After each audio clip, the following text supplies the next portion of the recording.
ሰላም እንዴት ናችሁ? እንደምን ቆያችሁ? ውድ የአዲስ ቲቪ ዩቲዩብ ቻናላችን ቤተሰቦች ሰላምታዬ በያላችሁበት ይድረሳችሁ። እንኳን ደህና መጣችሁ ወደ አዲስ ቲቪ ዩቲዩብ ቻናል። በዚህ ቻናል የተለያዩ መሰረታዊ የአማርኛና የእንግሊዝኛ ትምህርቶችን የምታገኙበት ቻናል ነው ማለት ነው። ለዚህ ቻናል አዲስ ከሆናችሁ ሰብስክራይብ ካላደረጋችሁ ሰብስክራይብ በማድረግ ቤተሰብ ይሁኑ። ከዚህ በተጨማሪ ደግሞ እኔን ማግኘት የምትፈልጉት በኦንላይን መማር የምትፈልጉት በግሩፕም በግልም እናስተምራችኋለን። መማር የምትፈልጉ ተማሪዎች በዚህ ስልክ ቁጥር እየደወላችሁ መመዝገብ መጀመር ትችላላችሁ ማለት ነው። በዛሬው ቪዲዮ በጣም ቀላል የሚመስሉ ግን መሰረታዊ የሆኑ ነገሮችን ነው የምንመለከታቸው። የእንግሊዘኛ ፊደል ተጠቅማችሁ በአማርኛ መጻፍ እንዲሁም ደግሞ በእንግሊዘኛ ፊደል የተጻፉ ነገሮችን በቀላሉ ለማንበብ ምን ማድረግ እንዳለባችሁ ነው ማሳያችሁ ማለት ነው። ስለዚህ እያንዳንዷን በትክክል እንድትመለከቱ አበረታታችኋለሁ ማለት ነው። እዚህ ጋር እንደምትመለከቱት እነኚህ የሀ ቤተሰብ ፊደላቶችን በአማርኛም እንደገና ደግሞ በእንግሊዘኛም ነው ያመጣኋቸው ማለት ነው። እዚህ ጋር ደግሞ ሁለተኛ ላይ የሌ ቤተሰብ ፊደላቶችን በአማርኛም በእንግሊዘኛም አምጥቼላችኋለሁ ማለት ነው። ሶስተኛ ላይ ደግሞ የሜ ቤተሰብ ፊደላቶችን በአማርኛም በእንግሊዘኛም በዚህ መልክ አምጥቼላችኋለሁ ማለት ነው። እነኚህን ፊደላቶቹን ተጠቅመን ቀለል ያሉ ቃላቶቹን የመሰረትን እናንተ እንዴት ቃላት መመስረት እንዳለባችሁ እንደገና ደግሞ ቃላት መመስረትን እንዴት መለማመድ እንዳለባችሁ አሳያችኋለሁ ማለት ነው ቤተሰቦች። ከመጀመሪያው ስንጀምራት እነኚህ የሀ ቤተሰብ ናቸው ብያችኋለሁ። ስለዚህ እዚህ ጋር የምንመሰረታቸው ፊደላቶቹን ከዚህ እየወሰድን ነው የምናመጣቸው ማለት ነው። ዝግጁ ናችሁ አይደለ? ስለዚህ ከመጀመሪያዊቷ እንጀምራለን። ለምሳሌ እዚች ጋር አሁን ኤች እና ዩ ፊደል አለች አይደለ? ኤች እና ዩ ፊደል ማለት ከሀ ቤተሰብ ሁለተኛዋ ፊደል ማለት ነው። ሁ ፊደል አያችኋት? ሁ ፊደል ናት። ከዛ ሉ ፊደል አለች ደግሞ እዚች ጋር ለቤተሰብ ደግሞ ሉ ፊደል እዚች ጋር ናት ያለችው። ስለዚህ አንድ ላይ ስናነባት ደግሞ ሁና ሉ ሁሉ ብለን ነው የምናነባት አይደለ? ሁሉ የሚለው የእንግሊዘኛ ፊደል ተጠቅመን ስንጽፍ በዚህ መልክ ነው የምናነባት። ከዛ ደግሞ የአማርኛ ፊደል ተጠቅመን ስንጽፍ ቀላል ነው። የሁና ሉ ፊደል እዚች ጋር አለች። ስለዚህ ሁሉ ብለን እንጽፋለን ማለት ነው ቤተሰቦቻችን። ስለዚህ እናንተ በቀላሉ እንዴት መጠቀም እንዳለባችሁ ቃላቶቹን እናንተ የፈለጋችሁትን ቃላቶች መጻፍ ስትፈልጉ ፊደላቶችን እንዴት መጠቀም እንዳለባችሁ ለማሳየት ነው ማለት ነው ቤተሰቦች። በጣም አሪፍ። የመጀመሪያዊቷ ምን ትላለች? ሁሉ ምትልናት። ሁሉ የምትሏን በዚህ መልክ ነው የጻፍናት ማለት ነው ቤተሰቦች። በጣም አሪፍ። ኦኬ። ስለዚህ ሁሉ የምለውን ለመጻፍ መጀመሪያ ሁ ፊደል ከሀ ቤተሰብ እንጠቀማታለን። ከዛ ለ ቤተሰብ ደግሞ ሉ ፊደል እዚች ጋር ያለችው ናት ማለት ነው። ከዛ ደግሞ ወደ አማርኞቹ ስንመጣ ሁ ፊደል ከሆነች እዚች ጋር ያለችው ሁ ፊደል ናት። ሉ ፊደል ከሆነች ደግሞ እዚች ጋር ያለችው ሉ ፊደል ናት ማለት ነው። ስለዚህ በዚህ መልክ ቀለል አድርገን ነው የምንጽፋቸው ማለት ነው። በጣም አሪፍ። ኦኬ። ወደ ሁለተኛው ስንመጣ ደግሞ ሁለተኛይቷ ምን ትላለች? ሙ ብላ ነው የምትጀምረው አይደለ? ስለዚህ ከሜ ቤተሰብ ሙ ፊደል እዚች ጋር አለች። ከዛ ከሌ ቤተሰብ ደግሞ ሉ ፊደል አለች እዚች ጋር። ስለዚህ እዚች ጋርም ሉ ፊደል አለች ማለት ነው። የእንግሊዘኛዎቹና የተጠቀምናቸው የአማርኛዎቹን ስንጠቀም ደግሞ ሜ ቤተሰብ ሙ ፊደል እዚች ጋር ያለችው ናት ማለት ነው። ሙ ፊደል እዚች ጋር አለች። ከዛ ሌ ቤተሰብ ደግሞ ሉ ፊደል እዚች ጋር ያለችው ናት ማለት ነው። ስለዚህ አንድ ላይ ስናነባት ምን ትላለች? ሙሉ። አያችሁ?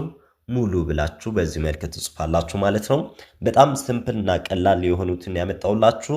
እናንተ ምናልባት መጀመሪያ ላይ ከሆናችሁ ገና እየሞከራችሁ ከሆናችሁ በዚህ መሰረት ጀምሩና ከዛ ረዘም እያደረግን እንሄዳለን ማለት ነው ቤተሰቦች። ስለዚህ በዚህ በአጭሮቹ ወይም በሁለት ፊደል በሶስት ፊደል እያደረጋችሁ መሞከር አለባችሁ መጀመሪያ። ከዛ በኋላ 4 5 ፊደል እያደረግን ሰፋ እያደረግናቸው እንሄዳለን ማለት ነው ቤተሰቦች።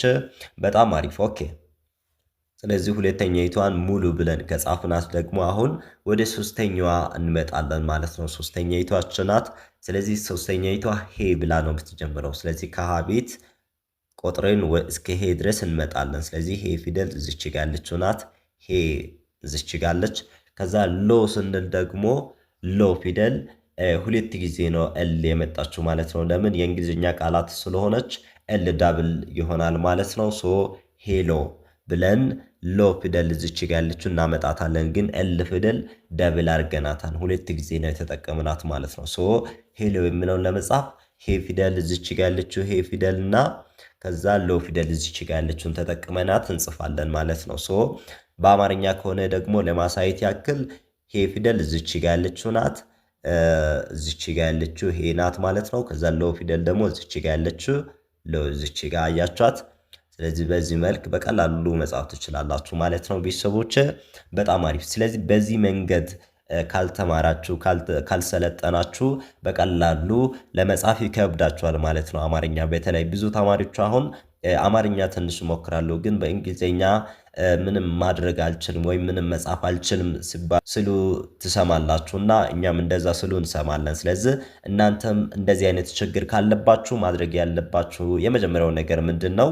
እነኚህን ፊደላቶቹን ከአማርኛ ወደ እንግሊዝኛ እንዴት ነው የምንቀይራቸው? ከዛ በተረፈ ደግሞ የትኛው ፊደል ከየትኛው ፊደል ጋር ስትመጣ ነው አንድ ቃላት የምትሰጠው? ወይም እኔ ማለት የፈለኩትን ቃላት ለመጻፍ የትኛውን ፊደል ከየትኛውን ቤተሰብ ስንተኛዋን ነው መጠቀም ያለብኝ የምለውን መጀመሪያ እየሞከራችሁ በሄዳችሁ ቁጥር በደንብ ማንበብና መጻፍ ብቃታችሁን እያዳበራችሁ ትሄዳላችሁ ማለት ነው ቤተሰቦቼ። በጣም አሪፍ። ኦኬ። ስለዚህ ሄሎ የምትለዋን ተመልክተናታል እዚች ጋር ማለት ነው። ሶ አሁን ደግሞ አራተኛው ጋር ስንመጣ ሁ ፊደል አለች።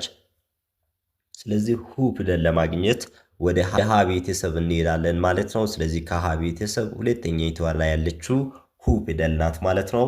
ከዛ ደግሞ ሌ ፊደል ለማግኘት ከሌ ቤት አምስተኛዋ ሌ ሁሌ ስንል ረዘም የምትለዋ ሌ ናት የምንጠቀማት። ስለዚህ ሌ እዚች ጋ ያለችውን እንጠቀማታለን ማለት ነው። አያችሁ። ስለዚህ ሁሌ የሚሏን በዚህ መልክ እንጽፋታለን።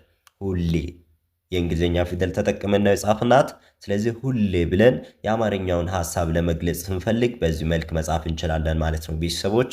በጣም አሪፍ። ሶ አሁን ደግሞ የአማርኛውን ከሆነ በጣም ቀላል ነው። ሁ ፊደል እዚች ጋ አጠገባቸው ያለችው ናት። እዚች ጋ ሌ ፊደል ደግሞ እዚች ጋ ያለችው ናት ማለት ነው። ስለዚህ ሁለት እያረግኩ ያመጣውላችሁ እናንተ በቀላሉ ሐሳቧን እንድታገኙት ብዬ ነው ያመጣሁት ማለት ነው ቤተሰቦች። በጣም አሪፍ። ኦኬ። ስለዚህ ሁሌ የምለውን በዚህ መልክ ነው የጻፍነው ማለት ነው ቤተሰቦቼ። በጣም አሪፍ። ኦኬ። አሁን ወደ ቀጣዩ እናመራለን ማለት ነው። የቀጣዩ ደግሞ ይሄኛውን ይመስላል። ስለዚህ ምን ብለን ነው ምንጀምራት? ሞ ብለን ነው ምንጀምራት። አያችሁ። ሜ ቤተሰብ ሞ ፊደል አለች።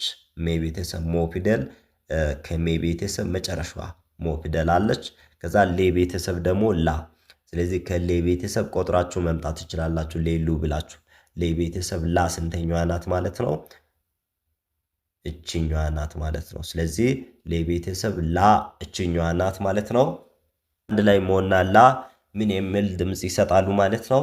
ሞላ ወይም ሞላ የሚል ድምጽ ይሰጡናል ማለት ነው። ስለዚህ ፊት ለፊት በኩል ደግሞ ለእናንተ በቀላሉ እንድነበብላችሁ በአማርኛ ያመጣሁት አለ። ሞ ከኋላችሁ ደግሞ ሞ ፊደል ደግሞ እችኛዋ ናት ሞ።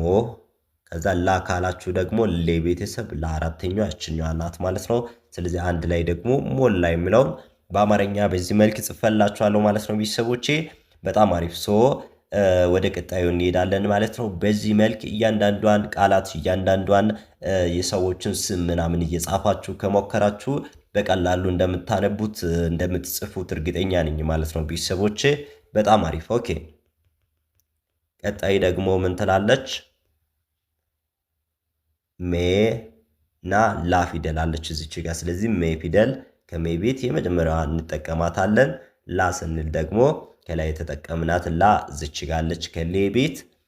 ስለዚህ አንድ ላይ መላ ይላል። አያችሁ። መላ ብለን በዚህ መልክ መጻፍ እንችላለን ማለት ነው ቤተሰቦች። በጣም አሪፍ። የአማርኛውን ለማሳየት ያህል ደግሞ ሜ ከሆነች እዚች ጋር ያለችው ናት።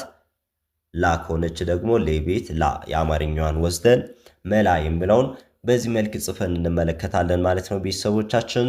በጣም አሪፍ። ስለዚህ እናንተ እነኚህን ቀለል ያሉ ባለ ሁለት ፊደል ቃላቶችን በትክክል ከሞከራችሁ ሌላ ተጨማሪ ባለ ሶስት ፊደላቶችን ምናምን ይዤላችሁ እመጣለሁ ማለት ነው ቤተሰቦቼ።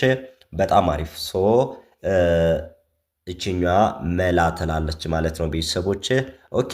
ወደ መጨረሻው አካባቢ ደርሰናል። የመጨረሻኛይቷ ደግሞ እችን ትመስላለች። ሶ ምን ብላ ነው የምትጀምረው? በሌ ፊደል ነው የምትጀምረው። ስለዚህ ሌ ፊደል የመጀመሪያውን መጠቀም እንችላለን። ከዛ ማ ስንል ደግሞ ሜ ቤተሰብ አራተኛ ነው የምትሆነው ማ ለማ አያችሁ። ስለዚህ በአማርኛ ለማየት ከፈለጋችሁ አማርኛ ገና እየጀመራችሁ ያላችሁ ተማሪዎች እናንተ ስላላችሁ ነው እንደዚህ ማመጣላችሁ። ስለዚህ ሌ ቤተሰብ ሌ እችኛዋ ናት ማለት ነው ለ። ከዛ ማ ስንል ደግሞ ሜቤት ማ እቺ ፊደል ናት ማለት ነው ቤተሰቦቻችን። በጣም አሪፍ እነኚህ በጣም መሰረታዊ የሆኑና በቀላሉ እናንተ እንግሊዝኛ ከመጀመራችሁ በፊት የምትሞክሯቸው አይነት ትምህርት ናቸው ማለት ነው ቤተሰቦቻችን። እነሱን በትክክል ከሞከራችሁ ይበልጥ በቀጣይ ደግሞ እየተሻሻላችሁ ትመጣላችሁ ማለት ነው ቤተሰቦች። በጣም አሪፍ። ስለዚህ ቅድም እንዳልኳችሁ መማር የምትፈልጉ ተማሪዎች በግሩፕ እያስተማረን እንገኛለን። ማታ በግሩፕ የምናስተምርበት ክላስ አለ ቀን። ከዛ ደግሞ ለየብቻችሁ መማር የምትፈልጉ ተማሪዎች እየደወላችሁ መመዝገብ ትችላላችሁ ማለት ነው። በተመጣጣኝ ዋጋ በትንሽ ክፍያ እናንተ ለህይወታችሁ በጣም ጠቃሚ የሆነ ዕውቀት የሚታገኙበት ቻናል ነው ማለት ነው ቤተሰቦቻችን። ስለዚህ በታማኝነት እናስተምራችኋለን። እናንተ በትንሽ ወራቶች ውስጥ አውቃችሁ አንብባችሁ እንድትወጡ የምናደርጋችሁ ነው የሚሆነው ማለት ነው ቤተሰቦች። ስለዚህ እየደወላችሁ መመዝገብ መጀመር ትችላላችሁ ማለት ነው። ቪዲዮ ከተመቻችሁ ከወደዳችሁ ላይክ እያደረጋችሁ እንደገና ደግሞ ኮሜንት እያደረጋችሁ እንድትወጡ ይሁን ማለት ነው ቤተሰቦች። በሌላ ቀን በሌላ ቪዲዮ እስክንመለስ